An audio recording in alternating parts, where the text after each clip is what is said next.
In this video, I'm going to be talking about an anime romance that really frustrated me, and the things in this series will probably frustrate you if you watch it too. The romance anime I'm talking about is called False Love, and it follows a kid named Raku, who's the son of a Yakuza leader. He carries this locket that holds the promise he made to a girl 10 years ago. He holds on to this locket in the hopes of seeing the girl he made a promise to 10 years ago. While just daydreaming, a girl comes out of nowhere and knees him in the face. The girl is named Kurosaki. After going back and forth, Kurosaki runs away because she's going to be late for class. After that incident, it's come to find out that she's the new transfer student and Reku and Kurosaki are in the same class. After that, they go back and forth, and then at the end of the episode, it comes to find out that Reku is slated to have a girlfriend, an arranged girlfriend, and the girlfriend in question is Kurosaki. The reason why they are supposed to be boyfriend and girlfriend is because they want to stop a war between two Yakuza factions, because without them being a lovers couple, they will start a war and it will destroy everything. And throughout season 1, they have to pretend to be boyfriend and girlfriend. But Reku already likes somebody already, and her name is Onodera. Onodera is basically this sweet-hearted girl in school, and she is best girl. I don't want to hear it from anybody else. She is basically the best girl in the series, and she's basically in love with Reku, and Reku's in love with her. And to be honest, I would rather them be a couple than Kurosaki, because Kurosaki is literally the typical tsundere.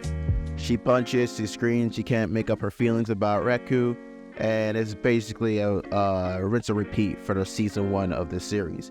And we get a chance to see different characters like Shigami, and she's part of this love triangle, well, one half of the life triangle, and she's basically one of the best girls in the series, right next to Onodera.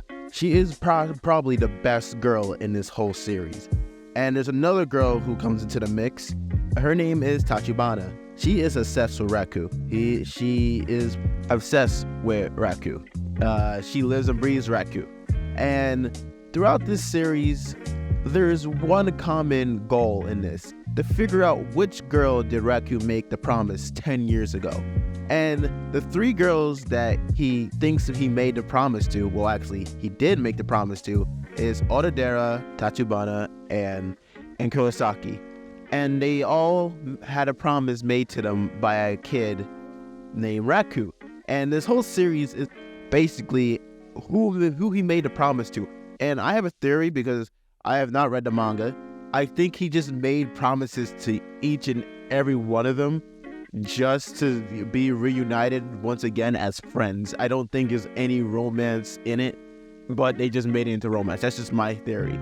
And throughout season 1, you see that they try to make it clear that Kurosaki and Reku are basically pretend girlfriend and boyfriend. Not everyone knows, because if everyone knows, then the whole war would break out.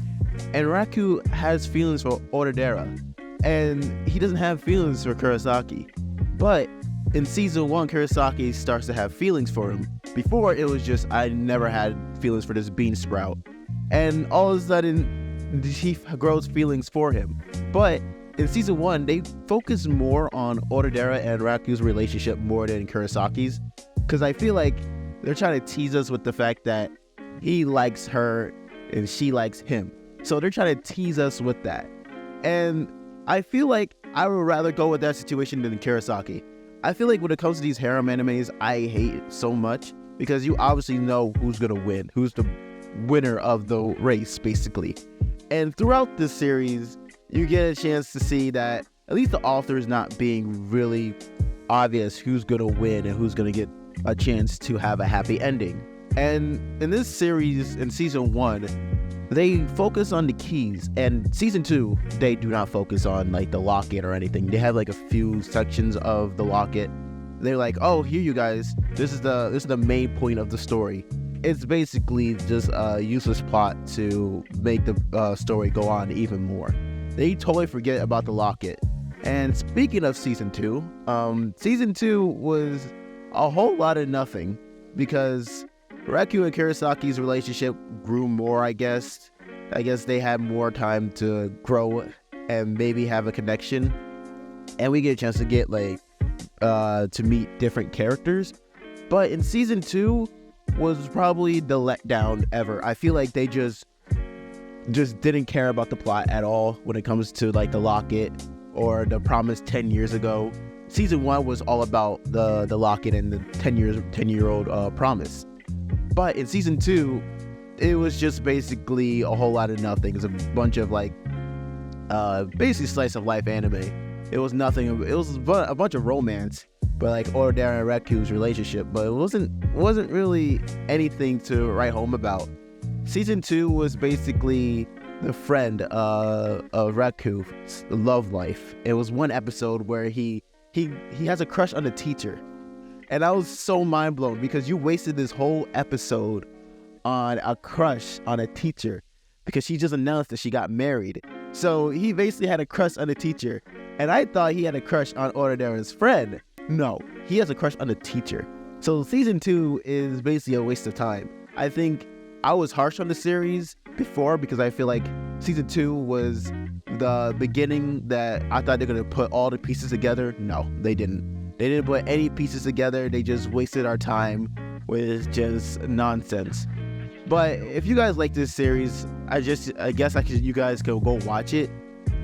Season 1 is probably the better season. Season 2 is just a waste of time. I don't know if I'm gonna pick up the manga. We'll see. If you guys like this video, make sure you like, subscribe, put notifications on, put down in the comments if you watch this anime or not, and I'll see you guys later.